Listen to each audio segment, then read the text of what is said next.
नमस्कार, जय माता दी। मैं हूँ आपकी अपनी लाइफ डिज़ाइनर जीतू आचार्य। इस बार की जो जन्माष्टमी है ये बहुत उत्तम जन्माष्टमी है। सारे योग और संयोग ऐसे ही बन रहे हैं जब श्री कृष्ण का जन्म हुआ था। और श्री कृष्ण जब भी आते हैं हमारी सारी समस्याओं को हल लेते हैं। माताएं खास करके परेशान रहती है संतान को लेकर के, चाहे संतान के साथ उनका अच्छा बॉन्ड ना हो, संतान उनकी बात ना मानती हो, या फिर आपस में एक प्यार ना हो। कहीं ना कहीं ये चीज़ घर को डिस्टर्ब करती है, खुशियों को डिस्टर्ब करती है। दूसरा, जब बच्चे अपने मन मुताबिक करियर को नहीं चूज़ कर पाते तब भी माताएं और पिता बहुत ज़्यादा परेशान रहती हैं। यानी माता पिता के लिए इससे ज़्यादा परेशानी का समय नहीं होता जब संतान ढंग से सेटल ना हो। तीसरा, संतान का बार बार आपके साथ वाद विवाद करना, ये भी कहीं डाइजेस्ट नहीं होता है। माता पिता हैं, अपशब्द नहीं सुनना चाहते, लेकिन संतान है ना, रुकती कहाँ है। तो आजकल के माहौल में ऐसे पड़ गए हैं कि कहीं ना कहीं वो अपशब्दों का प्रयोग करने लगी हैं। फिर कुछ माताएं ऐसी भी हैं, कुछ जो बहुत सारे अपने बच्चों के साथ एक लॉन्ग टर्म में अपने बच्चों के साथ ही रहना चाहती हैं, बट एक वक्त के मोड़ ऐसे आ जाते हैं कि माता पिता से दूरी बनाने लगते हैं बच्चे। और वो भी खास करके देखा गया है शादी के बाद। यानी कईयों की एक संतान होती है और वो भी अलग रहना चाहती है, तो एक दुख का भी समय आ जाता है। ठीक है, फ्रीडम अच्छी बात होती है, लेकिन कैसी फ्रीडम? ये कोई फ्रीडम होती है कि बच्चे बिल्कुल ही अपने माता पिता की केयर ही ना करें? तो वो भी अगर समस्या से आप फेस कर रहे हैं तो जन्माष्टमी पर बहुत अच्छा एक विलक्षण योग और संयोग का पूरा लाभ माताएं उठा सकती हैं। और संतान के लिए भी बहुत अच्छे अच्छे फ़ायदे हैं। अगर आपको अपने करियर में दिक्कत आ रही है तो आप भी इन उपायों को कर सकते हैं। अब आती है बात की, बहुत सारे ऐसे जोड़े दंपति हैं जो संतान सुख की कामना कर रहे हैं। अगर उनके लिए भी, उन्हें भी बहुत ज़्यादा प्रॉब्लम फेस करनी पड़ रही है, तो आप भी इस जन्माष्टमी पर, जो कि 26 तारीख की है और बहुत अच्छा योग और संयोग बनाती हुई आ रही है, तो ये 26 तारीख की पड़ने वाली जन्माष्टमी है। इस दिन आप ये उपाय सारे कर सकते हैं। सबसे पहले घर की एनर्जी, बच्चों की एनर्जी, पेरेंट्स की एनर्जी, माता पिता की एनर्जी अगर अच्छी होती है तो उस घर का माहौल बहुत अच्छा होता है। ऐसा नहीं है कि हम इस चीज़ को मानने को तैयार नहीं है कि बच्चे को संस्कार अच्छे नहीं मिले। कोई पेरेंट्स ऐसे नहीं हैं जो बच्चों को संस्कार अच्छे नहीं देती हैं। अब बताइए, कौन ऐसा पेरेंट है जो अपने बच्चों को सही संस्कार नहीं देना चाहता? कहीं ना कहीं बाहर की संगति का प्रभाव इस तरीके से पड़ जाता है तो बच्चे पेरेंट्स से कटने लगते हैं। पेरेंट्स से तो वो शिक्षा लेना ही नहीं चाहते हैं, वो बाहर वालों से जाकर के शिक्षा ले लेते हैं। और एक वक्त आता है जब वो खुद भी इस समस्या से निकलते हैं कि ना वो घर के ना बाहर के रह जाते हैं। बाहर सपोर्ट नहीं मिलती, घर की बात कभी उन्होंने मानी नहीं होती और अब मान ही नहीं पाएंगे। तो ऐसे में जन्माष्टमी का जो पर्व आ रहा है, इस बार संतान और माता पिता के बीच की दूरी को ख़त्म करेगा। जो इस समय दंपति प्लान करना चाहते हैं बच्चों के लिए, उनके लिए बहुत अच्छा एक संयोग बन रहा है। बच्चों के लिए, खुद के लिए बहुत अच्छा संयोग बन रहा है कि वो अपनी ज़िंदगी को बहुत बेहतर बना पाए।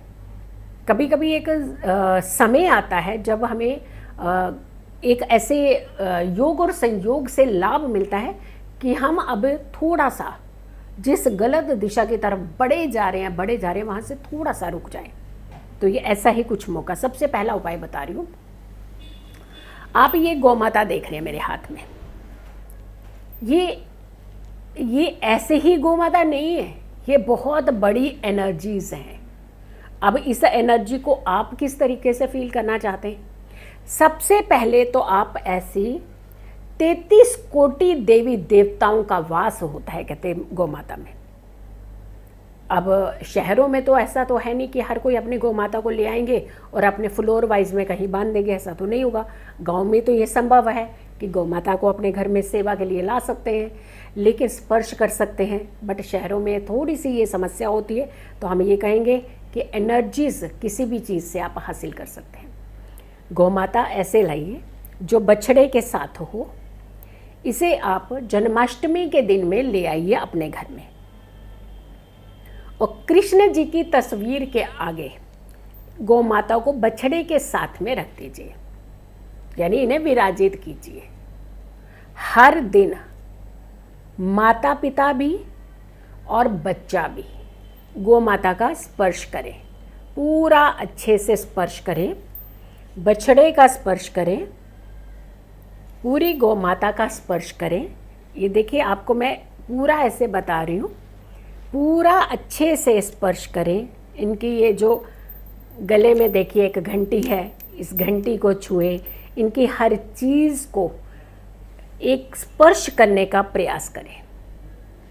आप ये डेली कीजिए और जन्माष्टमी से शुरू कर दीजिए आप, और जन्माष्टमी के दिन ले आइए अपने घर में और स्पर्श कीजिए, ध्यान कीजिए, श्री कृष्ण का ध्यान कीजिए।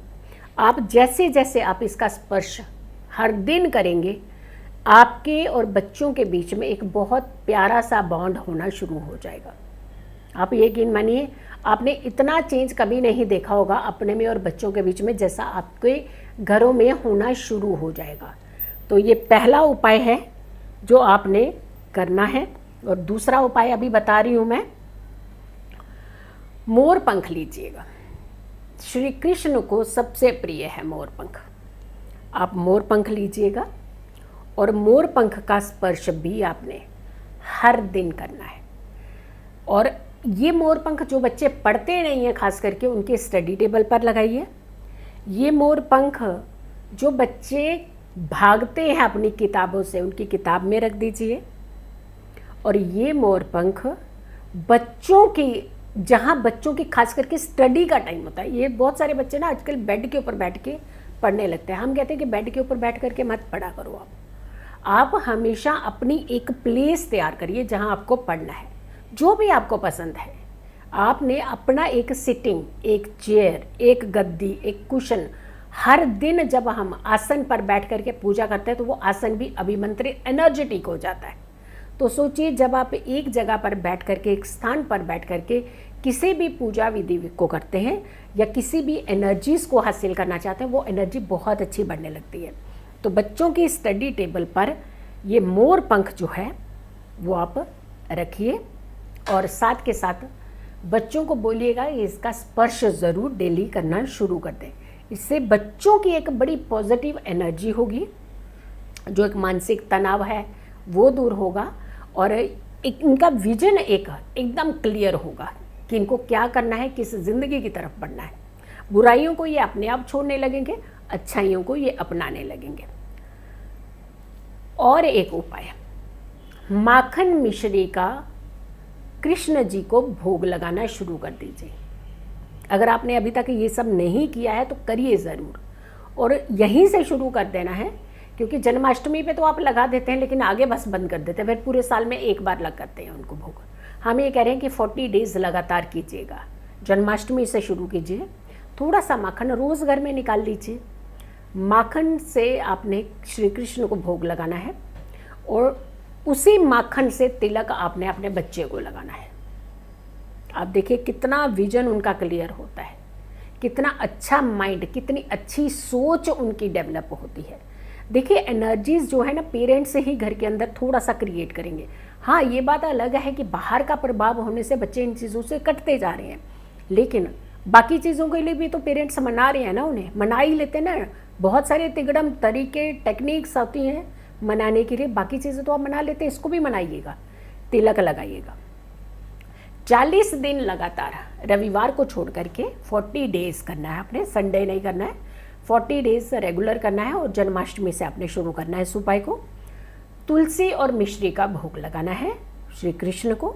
उसके बाद यही तुलसी और मिश्री संध्या में आपने, जो जब आप शाम की पूजा करते हैं अपने घरों की, तो इसे प्रसाद रूपी ले लीजिए और अपने बच्चों को ये खिलाना शुरू करिए। बुद्धि का विकास होगा, बच्चों की माइंड का विकास होगा, अच्छा सोचेंगे, नेगेटिव अपने आप छोड़ने लगेंगे, अपने आप इनका माइंड पॉजिटिविटी की तरफ जाने लगेगा। और जो पति पत्नी प्लान करना चाहते हैं, बेबी प्लान करना चाह रहे हैं या एक कामना कर रहे हैं एक नन्ही मुन्नी संतान की अपने घर में, वो भी 40 दिन लगातार माखन मिश्री का और एक तुलसी का पत्ता डाल करके भगवान जी को भोग लगाएं। और महिलाएं हैं और जो पति और पत्नी दोनों इसका तिलक जो है अपने माथे पे लगाना शुरू करें।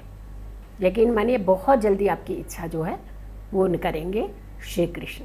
तो इस जन्माष्टमी पर अद्भुत योग और संयोग है, इसका पूरा लाभ आपने स्वयं भी उठाना है।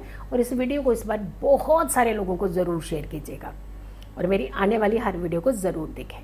खुश रहें, स्वस्थ रहें, पॉजिटिव रहें। पॉजिटिव रहते हैं तो हर समस्या से हम दूर रहते हैं। जल्दी हाजिर होंगे एक अच्छी वीडियो के साथ। तब तक के लिए नमस्कार, जय माता दी, ओम नमः शिवाय।